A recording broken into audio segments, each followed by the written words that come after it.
हे काही स्नेह हिअर. आज आहे स्टोरी टेलिंग डे 5. तर मी मागवला होता मिंत्रावरून हा क्यूटचा basically yellow colour, mustard yellow कलरचा top. Look at, under 300 rupees. Full sleeves आहे ह्याचा पण. तर GRW करताना मी गोष्ट सांगणार आहे आज एक तुटलेली पेन्सिलची. तर एक मुलगा रागात येऊन पेन्सिल तोडतो. तो उदास होतो. त्याचे वडील म्हणतात पेन्सिल तुटली तरी त्याची काम थांबत नाही.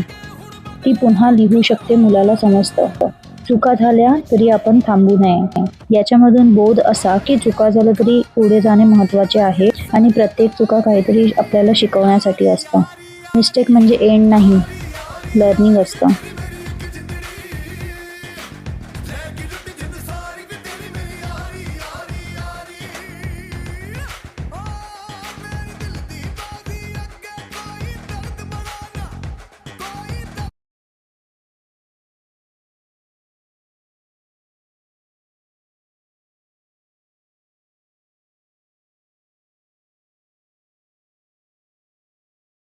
तुम्हाला हा व्हिडिओ कसा वाटला कमेंटमध्ये नक्की सांगा आणि असाच व्हिडिओसाठी फॉलो करा.